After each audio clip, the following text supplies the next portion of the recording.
Eu quero, nesse momento, convidar os irmãos a abrirem a Bíblia em Efésios, capítulo 1. Nós hoje vamos iniciar uma série de mensagens sobre a carta do apóstolo Paulo à igreja de Éfeso, né? Nós já tivemos aqui a oportunidade de fazer a exposição, mas na escola bíblica dominical, e senti no meu coração da gente novamente abordar na perspectiva da temática Igreja, a Noiva Gloriosa de Cristo.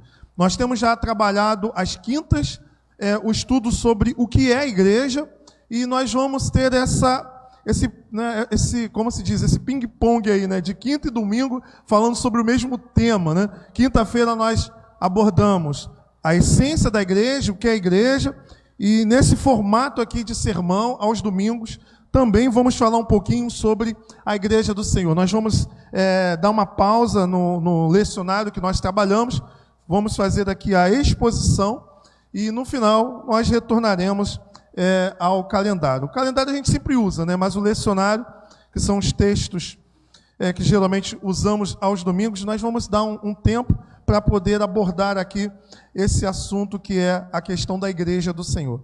Então, Efésios capítulo 1, hoje nós vamos analisar apenas o verso 1, 2 e 3. Diz assim um texto da palavra de Deus: Paulo, apóstolo de Cristo Jesus, por vontade de Deus, aos santos que vivem em Éfeso e fiéis em Cristo Jesus. Graça a vós outros e paz da parte de Deus, nosso Pai, e do Senhor Jesus Cristo. Bendito o Deus e Pai de nosso Senhor Jesus Cristo, que nos tem abençoado com toda sorte de bênção espiritual nas regiões celestiais em Cristo.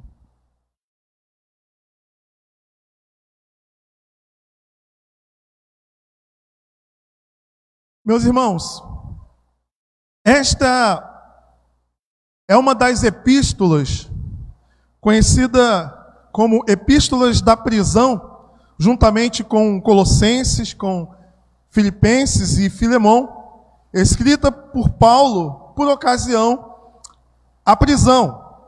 O apóstolo Paulo, ele escreve a carta à comunidade de Éfeso, e se você analisar essa carta, ela tem uma característica muito diferente de outras cartas paulinas. Por exemplo, quando você analisa a carta aos Gálatas ou a carta aos Coríntios, você vai perceber um tom muito de particularidade. Você vê Paulo abordando assuntos pontuais, de problemas da igreja de Corinto, de problemas da igreja da Galácia, mas aqui nós percebemos que essa carta aos Efésios é um verdadeiro tratado teológico em formato de carta. Então você vai perceber que não há aqui nenhum tom específico. Paulo não aborda nenhum tema, de alguma situação que estava ocorrendo ali, problemas da igreja de Éfeso.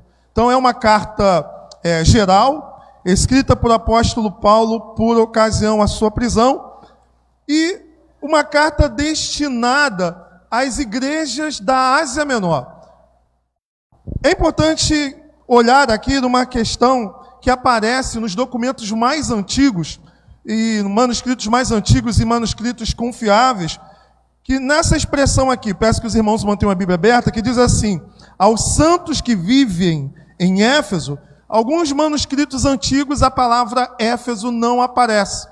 Então, muitos estudiosos acreditam que essa carta ela não foi destinada especificamente à igreja de Éfeso, mas a diversas igrejas da Ásia Menor. Portanto, à medida que a igreja fazia a leitura da carta, as pessoas assim então pronunciavam o nome da igreja local. É bem possível que isso acontecesse. Por exemplo, Paulo, apóstolo de Cristo Jesus, por vontade de Deus, aos santos que vivem em Colossos, E poderíamos aqui aplicar para os dias de hoje, aos santos que vivem em Coelho da Rocha, ou seja, aqui nessa localidade. Possivelmente, essa carta era uma carta circular destinada a diversas igrejas da Ásia Menor, onde é a atual Turquia. Uma outra informação importante aqui é que a igreja de Éfeso, a carta também foi destinada para essa comunidade, e é o que chegou até nós aqui. Essa igreja de Éfeso foi uma comunidade que Paulo participou da sua plantação. Ele passou ali um longo tempo, 3 anos ali em Éfeso, e você vai encontrar o registro em Atos capítulo 19. Se você olhar o capítulo 19 de Atos, você vai ver do trabalho do apóstolo Paulo na região, o avivamento que houve, que se espalhou ali por toda a Ásia Menor. Depois dá uma lida aí, capítulo 19, quando assim então Paulo, ele pregou, o Espírito Santo desceu, fortaleceu aquela comunidade e houve assim então um avivamento na região. A igreja de Éfeso é uma igreja que foi pastoreada, né, ali por Paulo durante um tempo, mas também temos aí um outro personagem bíblico muito importante que pastoreou essa igreja. Quem foi? Quem lembra aí? Uma carta destinada a ele. Timóteo, né? Timóteo foi também pastor da igreja de Éfeso, e depois o apóstolo João, né, que você vai encontrar lá no livro de Apocalipse, no finalzinho, o autor do livro de Apocalipse também pastoreou essa comunidade. Algumas informações aqui importantes, né? Lá em Apocalipse, a Bíblia vai nos mostrar que a igreja de Éfeso era uma comunidade, pelo menos no tempo em que João escreveu, né? Era uma igreja ortodoxa, ou seja, tinha uma doutrina sadia, correta. Era uma igreja ortopráxica, ou seja, ela praticava a doutrina correta, mas há uma advertência que nós encontramos no livro de Apocalipse a essa igreja. O que tinha acontecido com essa igreja?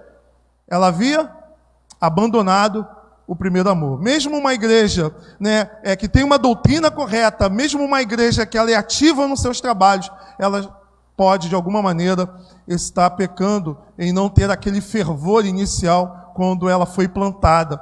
Isso é importante, irmãos, porque, às vezes, né, os primeiros, aqueles irmãos que participaram da fundação, trazem aquela marca, né, aquele ardor em relação ao trabalho. A segunda geração ainda, às vezes, mantém, mas muitas igrejas, quando chegam, né, na segunda geração, aquele fervor, aquilo que, né, estava presente na comunidade assim que ela iniciou, muitas das vezes já foi deixado de lado, e nós encontramos Jesus chamando a atenção dessa igreja. Em relação à cidade, a cidade de Éfeso era uma cidade muito importante, né? Era uma grande capital ali da Ásia Menor, uma cidade de importância comercial, era uma cidade de importância política e também uma cidade de grande importância religiosa. Havia ali uma das 7 maravilhas do mundo, que era um templo dedicada à deusa Diana, ou Artemis, né? Diana de Éfeso. E era um culto ali muito famoso a essa divindade. E havia uma prostituição, não uma prostituição como nós conhecemos hoje, mas uma prostituição cultual, né? De pessoas, mulheres que se prostituíam em culto a Diana de Éfeso. Portanto, a igreja estava numa localidade com grandes desafios. Nós vamos, a partir dessas informações e dos versos aqui 1, 2 e 3, nós vamos meditar no tema de hoje, que é a natureza da igreja de Cristo, a partir então desses 3 versos que nós acabamos de ler. Nós vamos encontrar logo no início, eu peço que os irmãos mantenham o texto aberto, nós vamos encontrar aqui a seguinte expressão: Paulo, apóstolo de Cristo Jesus, por vontade de Deus. O que é importante nós extrairmos aqui desse texto? Primeiro, Paulo aqui se apresenta, né? O apóstolo Paulo, o apóstolo, né, que foi assim chamado pelo Senhor. E ele vai dizer, Paulo, apóstolo de Cristo Jesus, né, por vontade de Deus. Isso significa dizer que o apostolado de Paulo, ele não foi algo que a igreja inventou. Você encontra hoje muitos apóstolos, mas apóstolos que a igreja levantou, ou pessoas que da noite para o dia decidiram, né, se tornarem assim apóstolos e foram lá e se credenciaram, se filiaram a alguma convenção apostólica mundial, e nós encontramos hoje diversos apóstolos nomeados pela igreja. Mas o que nós aprendemos aqui na Bíblia é que o apóstolo não é alguém que a igreja nomeia, não é alguém que a igreja vai lá e dá o título, mas apóstolo é alguém que o próprio Deus, o próprio Senhor o chama para ser assim então apóstolo. Portanto, sabemos que não há apóstolos nos dias atuais. A palavra apóstolo quer dizer enviado, né? É claro que no sentido de missionário, se usar a palavra apóstolo no sentido de missionário, tudo bem, mas o sentido que muitas igrejas usam hoje de alguém que tem uma palavra, né, para a igreja nacional ou para a igreja mundial, nós precisamos entender que não mais existe apóstolo, né? Como diz reverendo Augusto Nicodemos, apóstolo bom é apóstolo morto, né? Por quê? Porque o último apóstolo, ou seja, o último portador de uma revelação que a gente está dizendo aqui é verdades acerca de Deus e da sua vontade para o seu povo, foi o apóstolo João. Ou seja, tinha um grupo dos 12 e mais Paulo, que é o apóstolo chamado fora de tempo, segundo ele mesmo, né? E havia aqueles outros ali que também recebiam títulos de apóstolos, mas eram pessoas diretamente ligadas aos apóstolos. Havia, assim então, para ser apóstolo, algumas credenciais, algumas exigências. E nenhum apóstolo hoje, atual, cumpre as exigências para ser um apóstolo segundo as Escrituras. Então, Paulo coloca aqui, Paulo, apóstolo de Cristo, segundo a vontade de Deus. Não é segundo a vontade da denominação, não é segundo a vontade da pessoa, não é segundo a vontade, né, de uma determinada convenção.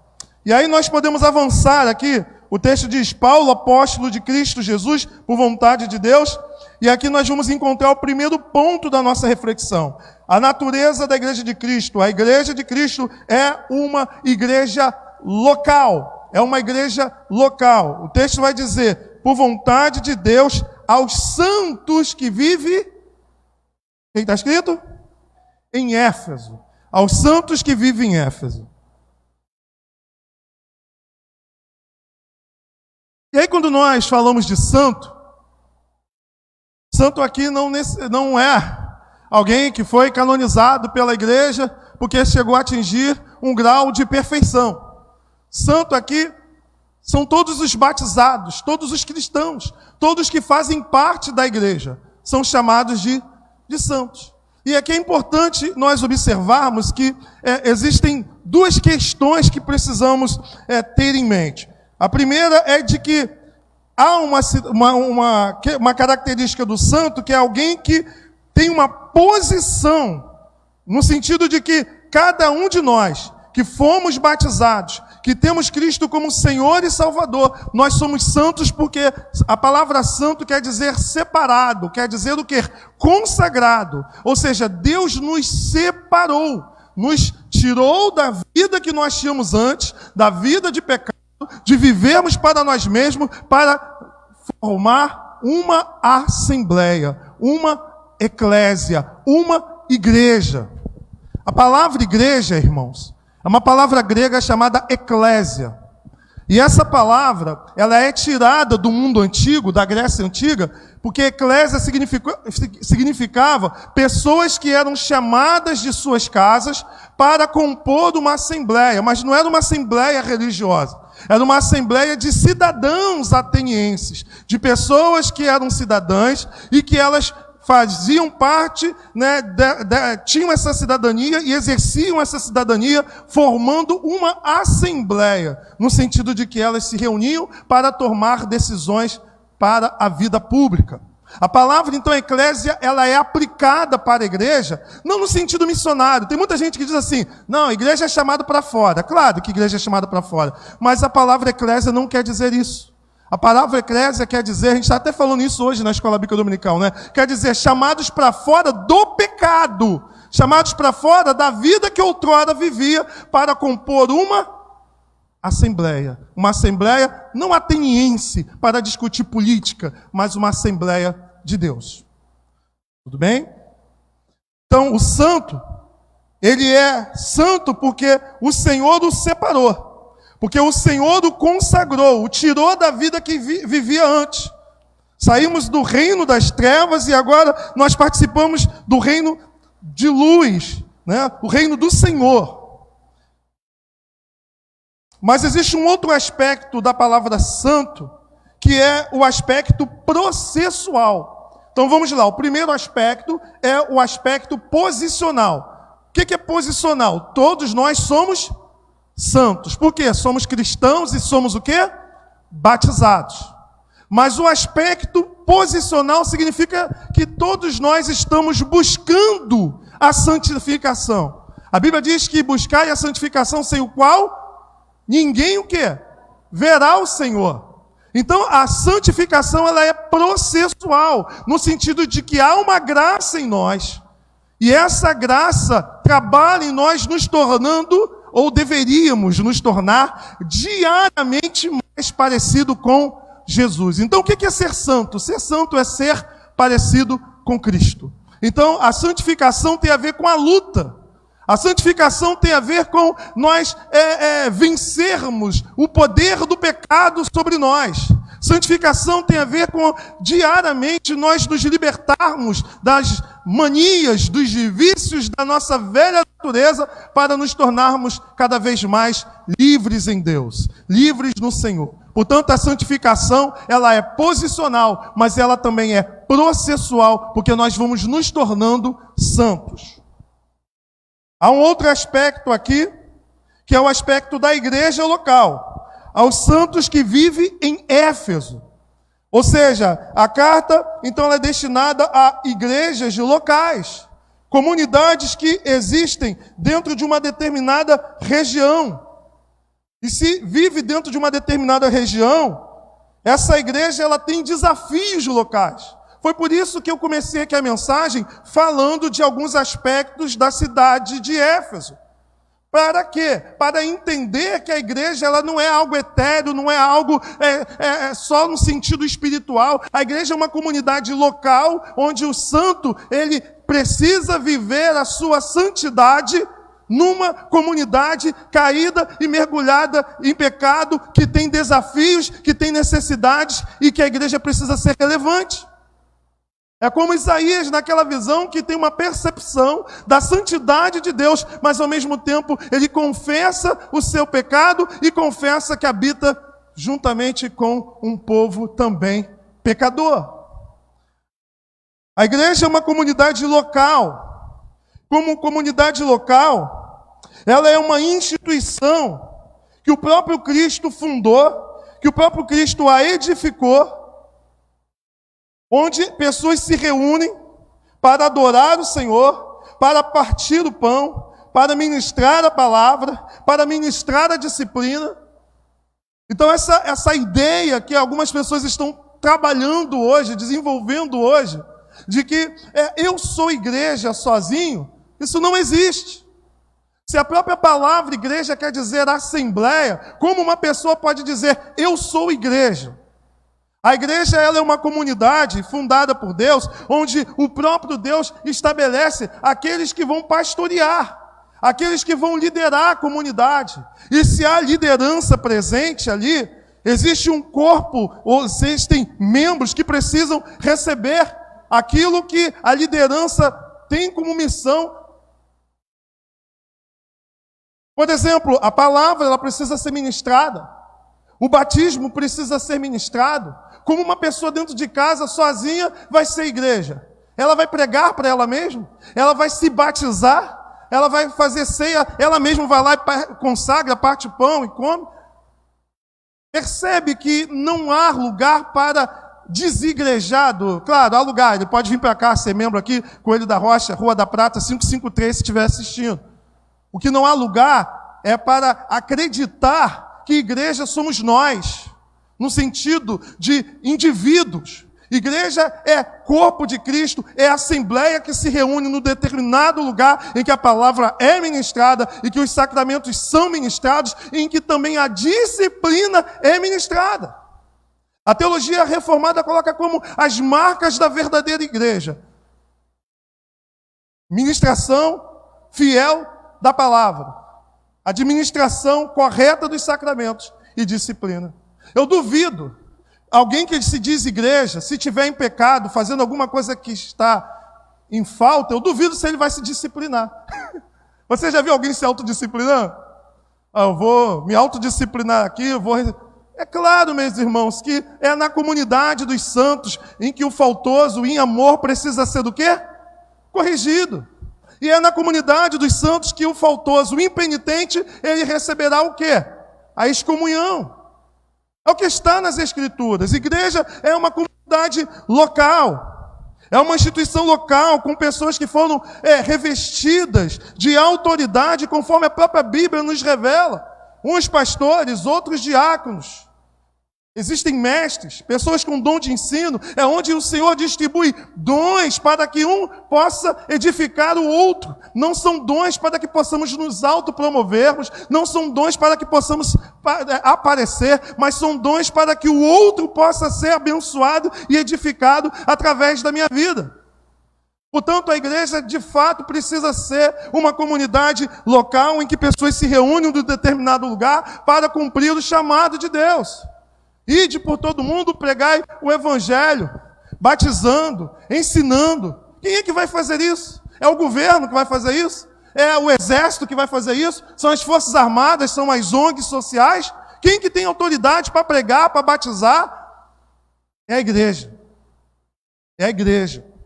Portanto, a igreja é o corpo de Cristo local. Mas há um segundo ponto que a gente precisa observar. O texto avança aos santos que vivem em Éfeso e fiéis em Cristo Jesus, ou seja, aqueles que confessam Cristo como Senhor e que vivem de acordo com os seus mandamentos. Aí o verso 2 vai dizer: graça a vós outros e paz da parte de Deus nosso Pai e do Senhor Jesus Cristo. Graça, meu irmão, porque tudo que acontece na vida de cada um de nós é favor e merecido, é graça. Tudo começa da graça. A graça é a causa de todas as bênçãos. Fernandes vai colocar isso: a graça é a causa e a paz é a consequência. William Barclay ele vai colocar que a palavra paz, no grego a palavra eirene, ela é uma palavra extremamente positiva. Ela é uma palavra que não dá abertura para um aspecto negativo. Paz aqui não significa ausência de perturbação, não significa ausência de luta, não significa aqui ausência de dificuldades e de problemas. A paz aqui, ela tem a ver exatamente com aquela questão da nossa experiência com Deus, a qual em Cristo Jesus nós primeiramente temos uma relação objetiva com Deus, ou seja, outrora eu era inimigo de Deus, agora eu sou, por causa da obra de Cristo, o quê? Reconciliado. Se outrora eu estava em guerra com Deus, por causa da obra de Cristo, eu tenho o quê com Deus? Paz com Ele. Mas também nós podemos encontrar na expressão paz algo subjetivo, algo interior, aquela certeza, aquela segurança, aquilo que o homem que não tem Cristo não tem. Aquela segurança de que muitas das vezes nós estamos em plena pandemia, nós estamos passando por lutas, nós estamos passando por problemas, nós estamos passando por dificuldades, mas nós podemos dizer: eu sei bem em quem tenho crido. Aquela paz que não é o dinheiro que traz, aquela paz que não é a estabilidade que traz, porque nós sabemos que muitas pessoas, a despeito dos bens materiais alcançados, a despeito de muitas coisas que os homens invejam, não têm paz no coração. Não consegue colocar a cabeça no travesseiro e dormir em paz. Então essa paz que o texto está dizendo, que é algo positivo, ela é fruto da graça de Deus em nós. Ela é objetiva porque ela nos reconcilia com Deus. E ela é subjetiva, ela é pessoal, porque ela traz algo ao nosso coração que aquele que está lá fora não tem no coração. Essa certeza de que a despeito das lutas, nós temos as doces consolações do Espírito Santo. A despeito dos problemas. Nós podemos até, muitas das vezes, orar e colocamos nas mãos do Senhor e falamos: olha, Senhor, seja feita a tua vontade. E nem sempre a vontade de Deus, ela é aquilo que nós desejamos. Mas quando nós temos comunhão com o Senhor, quando temos vida de oração, mesmo quando Deus diz não, nós temos no nosso coração paz. Nós temos paz. Olha, por exemplo, a experiência da igreja de Atos. A igreja lá em Atos orou pelo apóstolo Pedro. O apóstolo Pedro foi preso, a igreja orou. E nós vemos o Senhor de forma sobrenatural livrando o apóstolo Pedro. E olha que não tem muito a ver talvez com muita fé da igreja não. Porque se você olhar o texto bíblico, o apóstolo Pedro foi solto, ele foi lá no local onde a igreja estava reunida, bateu na porta e nunca acreditaram que era ele. Ou seja, a igreja orou, ela mesmo não acreditou no que estava vendo. Mas existe também, irmãos, quando a igreja ora, e eu cito aqui Tiago, a igreja orou, mas aprove o Senhor levar Tiago, sendo ele decapitado, encerrou seu ministério. Foi mais oração, menos oração? Não, foi vontade do Senhor, mas em tudo, a paz do Senhor, ela está presente no coração da sua igreja. Quantas orações, principalmente quem participa das reuniões de orações, nós ouvimos notícias, fulano ficou curado, fulano saiu do hospital, fulano não está mais internado, mas também muitas vezes ouvimos, fulano morreu. E em tudo nós pedimos que o Senhor nos dê o quê? Paz. E aí nós olhamos então para o segundo ponto, está no verso 3. O verso 3 vai dizer: bendito Deus e Pai de nosso Senhor Jesus Cristo, que nos tem abençoado com toda sorte de bênção espiritual nas regiões celestiais em Cristo. Aqui é uma verdade de que a igreja, ao mesmo tempo que ela é uma igreja local, é uma igreja física, onde pessoas se reúnem, a igreja também ela é universal. Ela é católica. A palavra católica quer dizer universal. E aqui há vários aspectos que podem ser explorados. Ela é universal porque ela não é uma igreja do Brasil. Ela não é uma igreja brasileira, não é uma igreja da Inglaterra, ela não é a igreja de Genebra, ela não é a igreja da Alemanha. Ela é a igreja do Senhor, que não tem nacionalidade. O apóstolo João, quando ele olha para o céu, ele vê uma multidão incontável de povos, de pessoas de todos os povos, raças, tribos e nações. É nesse sentido que a igreja ela é católica, porque ela é uma igreja onde está presente na China, nos Estados Unidos, no Japão, em qualquer lugar do mundo onde a pessoa invoca o nome do Senhor, ela faz parte dessa igreja e nós temos comunhão com eles. Então nós precisamos ter uma visão que vai para além da nossa igreja local.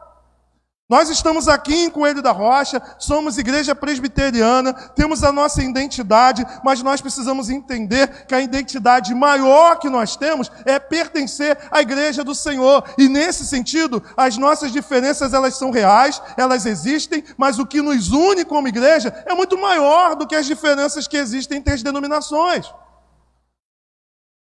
Cristo não vem buscar batista, Cristo não vem buscar assembleia, Cristo não vem buscar presbiterianos, Cristo não vem buscar igreja católica, ele vem buscar um povo, uma igreja que reside dentro da igreja. Percebe? Há uma igreja dentro da igreja. Há um povo eleito que está presente em todas as denominações. A igreja ela é católica no sentido de que ela é a assembleia dos santos que fazem pessoas que de todos os tribos, raças, povos e nações que receberam Cristo como Senhor e Salvador, foram lavadas no sangue do Cordeiro, foram regeneradas, pessoas que fazem parte do povo eleito de Deus. E é nesse sentido que a igreja ela é universal e nós precisamos ter uma visão para além da nossa igreja. Nós precisamos ter uma visão para além da nossa denominação. Nós precisamos entender que a nossa comunhão é em Cristo e é maior do que aquilo que nos diferencia. É por isso que nós aqui temos o hábito de fazer a leitura do credo apostólico. Por quê? Porque o credo apostólico é o resumo da fé da igreja. Ah, é uma reza, pastor Nilson? Não é uma reza. É um resumo da nossa fé. Se você pegar a declaração de fé da Igreja Assembleia de Deus, da Convenção Geral das Assembleias de Deus, você vai ver lá no documento o credo apostólico, o credo que foi lido na semana passada, o credo niceno. É o resumo da fé da Assembleia de Deus, é o resumo da fé da Igreja Presbiteriana. Ainda que alguns irmãos não façam a leitura no culto, mas é o resumo daquilo que eles acreditam. Nós fazemos porque é um modo que nós temos de quê? Massificar os pontos principais daquilo que cremos. Pede para um irmão da Batista, pede para um irmão da Assembleia de Deus ler o credo e pergunta se ele acredita. Você acredita em Deus Pai Todo-Poderoso? Ele vai dizer que sim. Você acredita em Jesus Cristo, seu único Filho? Ele vai dizer que sim. Você acredita no Espírito Santo? Quem vai discordar do que está escrito ali? É o que nos une, é o que há de maior, é o que há de essencial na fé. Eu creio na igreja una porque ela é única. Isso nos faz lembrar que, por mais que eu seja batista, por mais que eu seja presbiteriano, a minha igreja, ela não é a igreja, ela é uma agência da igreja presente na terra para fazer a obra do Senhor. A igreja é uma só, porque o corpo de Cristo ele é um só. Há um só corpo, há uma só fé, há um só batismo. Por isso que nós não batizamos de novo, porque só há um batismo. Você só entra na comunidade do povo de Deus uma única vez. E não mais de uma vez. Rebatizar é ir contra aquilo que está na palavra do Senhor. Há uma só fé, um só batismo, há um só Senhor. A igreja ela é una. E ao mesmo tempo ela é o quê? Santa. Ah, mas eu vejo tantos pastores fazendo coisas erradas. Eu vejo tantos escândalos. Ao longo da história, a igreja fez tantas coisas ruins. Mas é como diz um pensador, quando nós estudamos história da igreja, nós não devemos olhar para os erros como referência do que é a igreja. Se você for estudar a história da arquitetura, você vai usar como referência na história da arquitetura os arquitetos que fizeram cair as suas construções ou os melhores arquitetos que existem. Hein? Essa igreja que tem erros, que tem homens falhos, é a igreja por onde passou Paulo, é a igreja por onde passou homens como Agostinho de Hipona, é a igreja onde passou homens como, por exemplo, Francisco de Assis, Tomás de Aquino, Lutero, João Calvino, John Wesley, Jonathan Edwards, tantos homens que você olha a história desses homens e você vê piedade, você vê homens que contribuíram para o nosso crescimento através da sua vida e através também das suas reflexões teológicas. Portanto, quando nós olhamos para a história da igreja, por mais que venham ter erros, nós precisamos olhar para a história dos grandes homens que nos inspiram a viver uma vida de santidade. Quando você olhar para a história da igreja presbiteriana local de Coelho da Rocha, não é para as referências negativas, mas é para as boas referências que nos chamam a atenção do que é ser igreja, de como ser. Os erros, a gente aprende com eles, a gente aprende a não cometê-los. Portanto, a igreja ela é universal. Ela é universal porque ela está espalhada no mundo e, ao mesmo tempo, ela é uma igreja composta não apenas daqueles que aqui estão, mas daqueles que também já foram. Porque aqueles que morreram, aqueles que faleceram, mas faleceram na fé, os nossos irmãos que morreram na fé, irmãos tanto da igreja de Coelho da Rocha, como os irmãos que morreram na primeira perseguição na história da igreja, nos primeiros séculos, todos eles fazem parte da mesma igreja, do mesmo corpo, e estão todos eles reunidos na Assembleia Universal, na igreja triunfante. E aqui então há dois ensinos teológicos, a igreja triunfante e a igreja militante. Quem é a igreja militante? Somos nós que estamos aqui na terra militando. Quem é a igreja triunfante? Aqueles que já estão no Senhor. A igreja visível, a igreja local, a igreja invisível, são todos aqueles que foram lavados e remidos no sangue do Cordeiro, que encontraram em Cristo Jesus a esperança para a sua vida. Nesse sentido, infelizmente, o número de pessoas que estão aqui não é o mesmo número do que está lá. Entende? Nem todos que estão escritos no livro de rol de membros da igreja local fazem parte da igreja universal. Por último, a igreja é a assembleia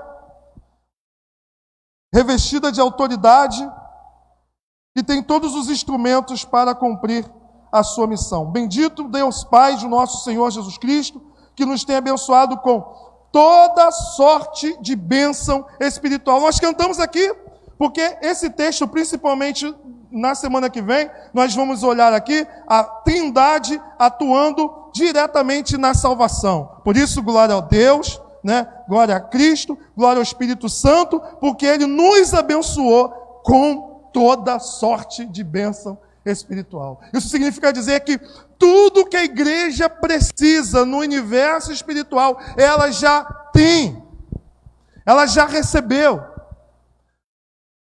Veja que Paulo não está falando das riquezas terrenas, não está falando da bênção da estabilidade, ele não está falando da bênção do emprego, ele não está falando da bênção daquilo que é transitório, daquilo que passa.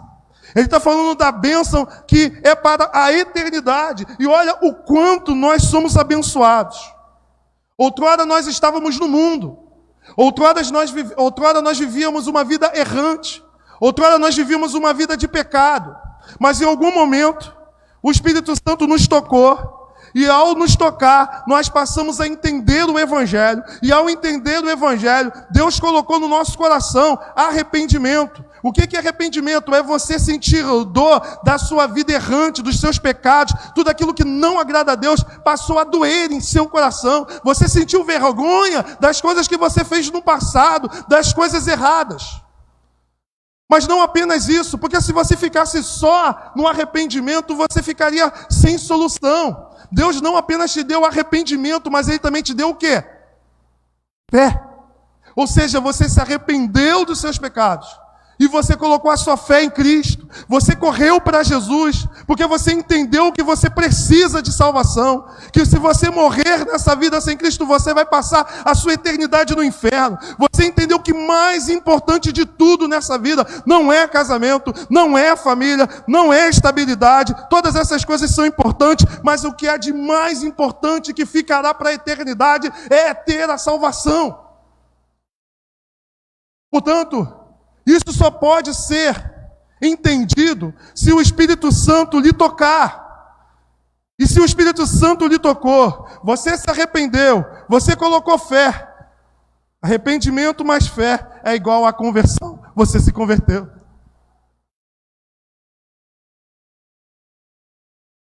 Não apenas isso. No momento em que você se converteu, você colocou a sua fé em Jesus.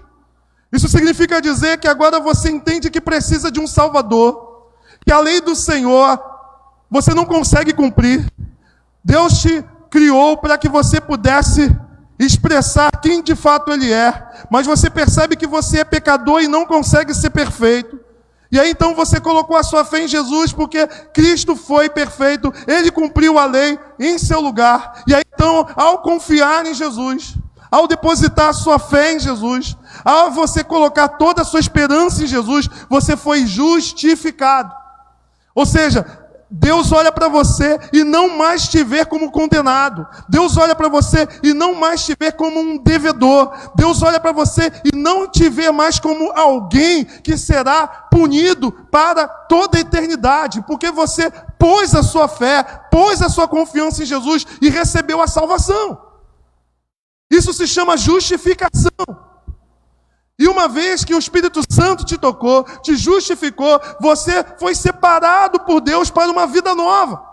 Aquela vida que você vivia no passado errante, aquela vida que você vivia carnal, para satisfazer a sua carne com os membros do seu corpo, agora o seu corpo, ele serve para glorificar a Deus, para servir ao próximo, para adorar ao Senhor através do trabalho, da edificação das vidas.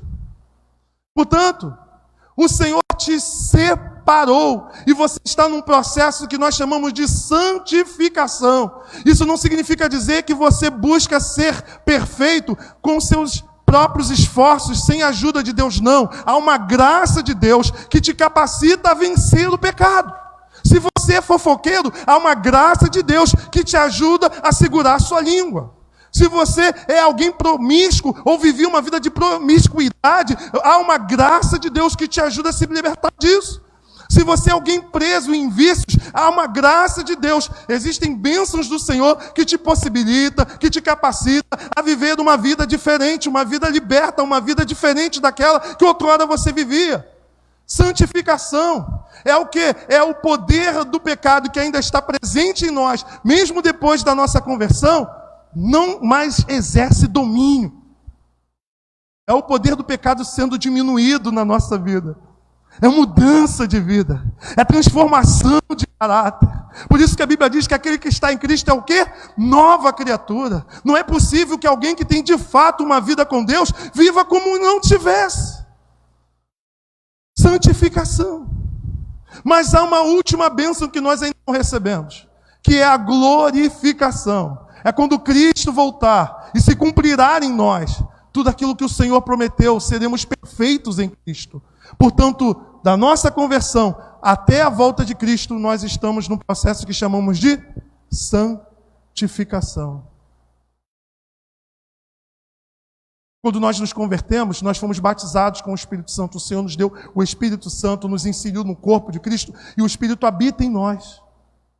Esse Espírito que habita no seu coração, no meu coração, é Ele que nos dá dons para servir o outro. Esse Espírito é Ele que no momento de luta, de dificuldade, Ele nos fortalece. Quantos aqui já passaram por momentos tão difíceis que você pensou, acho que eu não consigo passar por isso? Ou se você soubesse o que você iria passar, você diria, olha, eu não vou resistir. Mas quando você passou, você percebeu algo sobrenatural acontecendo que te manteve de pé. Quantos aqui já passaram por isso? Levanta a mão. Quantos aqui já tiveram experiência de ter que tomar uma decisão muito importante e você, em algum momento, percebeu que o Espírito Santo estava te guiando a fazer a coisa certa? Isso se chama, meu irmão, a presença do Consolador, do Paráclito. A Bíblia chama o Espírito Santo de Paráclito, quer dizer Consolador, Ajudador, Auxiliador, Advogado. Tudo isso o Espírito Santo é na nossa vida. O que nós precisamos como igreja? Tudo que nós precisamos como igreja, nós já temos no Senhor. Nós já fomos abençoados no passado com toda sorte de bênção espiritual. Portanto, nós como igreja podemos fazer o que a igreja foi destinada a fazer, porque é o Senhor que nos capacitou a realizar a sua obra. Por isso nós precisamos deixar de ser tímidos. Por isso nós precisamos ser ousados. Por isso nós precisamos pedir ao Senhor que nos dê entendimento da sua vontade para a nossa vida, para a vida da igreja local, para que nós possamos cumprir o nosso propósito. Portanto, nós vimos aqui então nessa noite que a igreja de Cristo é uma igreja local. A igreja de Cristo é uma igreja universal. A igreja de Cristo é o corpo de Cristo capacitado, revestido da autoridade do Senhor para cumprir o seu propósito. Aplicação para a gente encerrar. Por que é importante nós congregarmos? Por que é importante estarmos em comunhão na igreja local? Porque é na igreja que nós temos os meios de graça. Quais são os meios de graça? Oração, palavra, sacramentos. Portanto, na igreja nós estamos em comunhão. E tudo isso é importante, porque na comunhão o Senhor ordena a bênção. Na comunhão o Senhor ministra aos nossos corações. Quantas vezes você já pensou em não vir para o culto, porque você estava com dificuldade, você estava atormentado, você não estava afim. Como às vezes o pastor também não está afim. Eu já fui para o culto arrastado, porque eu tinha que dirigir e por isso que eu fui. Mas quantas vezes você já foi para o culto arrastado e naquele culto o Senhor falou profundamente o seu coração e você saiu completamente diferente do modo como você entrou? Levanta a mão. Quantos já tiveram essa experiência? Eu já tive várias vezes, meus irmãos. Várias vezes. Várias. E nesse sentido, se você tivesse ficado em casa vendo o Faustão, certamente você não teria sido renovado. Portanto, irmão, qual é a aplicação de pertencer à igreja local? Na igreja local, os meios de graças estão ali disponíveis para o nosso crescimento. Não deixe de congregar. Segunda aplicação, a importância de nós compreendermos a catolicidade da igreja. Nós somos muito mais do que igreja presbiteriana, nós pertencemos ao corpo de Cristo. Por mais que haja diferença entre as igrejas, nós precisamos buscar aquilo que há em comum e entender que temos irmãos e irmãs de outras comunidades, outras tradições que fazem parte do mesmo corpo de Cristo. Precisamos ter essa visão para além da nossa igreja local, a visão da igreja universal. Há crentes espalhados em todo lugar do mundo. Nós precisamos orar por todos os nossos irmãos. Infelizmente, existem igrejas que já se desviaram tanto da palavra, mas muitas das vezes existem pessoas lá dentro daquelas igrejas que são servas do Senhor. E que muitas das vezes estão lá lutando para que a igreja ela possa voltar ao que ela era antes, ou para purificá-la. E algumas pessoas às vezes cansam de lutar e acabam abandonando. E vão para uma outra comunidade onde a palavra é ministrada com fidelidade. Mas o que é importante a gente entender é que Deus não é presbiteriano, Deus não é batista, Deus não é católico, Deus não é assembleano. Por último, nós precisamos aplicar aquilo que já foi falado aqui.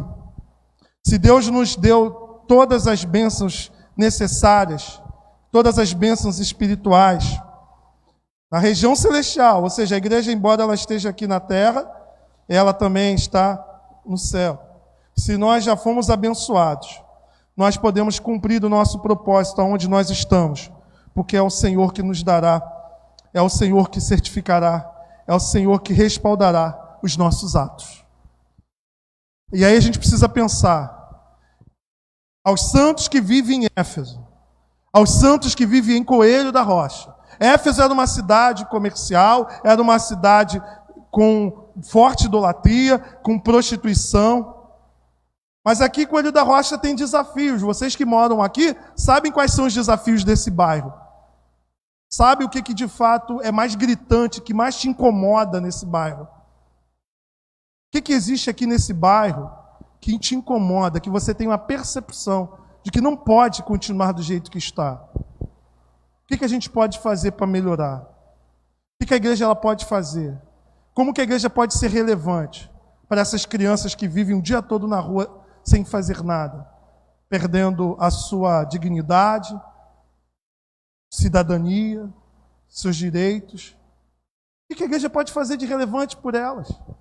Como nós podemos fazer dessa estrutura física, que não é a igreja somos nós, mas a estrutura é um espaço que nos abençoa, de que modo a gente pode melhor contribuir para tirar a ociosidade dessas crianças?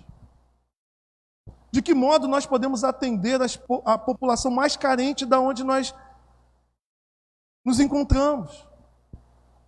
De que modo você pode ser relevante? Essa igreja possa ser relevante. Se essa igreja sair daqui, desaparecer, todo mundo, será que alguém vai sentir falta dela? Será que o vizinho vai sentir falta? Se você sumir de onde você mora, você vai fazer falta? Se você sumir de onde você trabalha, você vai fazer falta? Isso significa entender que os santos, que são abençoados nas regiões celestiais, foram chamados para viver aonde? Na terra. Aos santos que vivem em Éfeso, aos santos que vivem em Coelho da Rocha. Coelho da Rocha, como todos os lugares, possuem desafios. E a igreja foi plantada aqui para poder, de alguma maneira, contribuir para a edificação desse povo. Já estamos melhorando em muitos aspectos. Existem projetos aqui em andamentos. Eu acredito que vai produzir muitos frutos. Mas podemos avançar.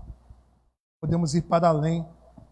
Porque aquele que nos chamou e nos colocou aqui já nos capacitou. Podemos ser uma igreja que não tem poder financeiro. Podemos ser uma igreja pequena, frágil, limitada.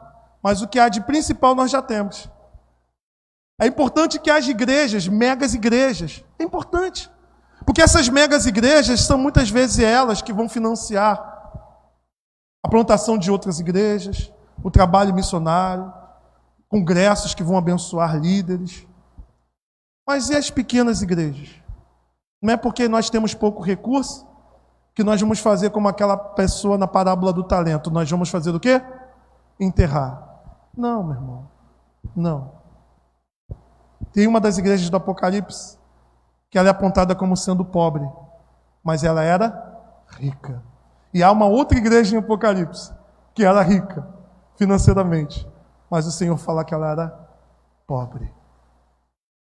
Somos pobres financeiramente, mas somos ricos porque a graça do Senhor já nos alcançou e nos deu tudo que nós precisamos para cumprir o nosso propósito. Amém?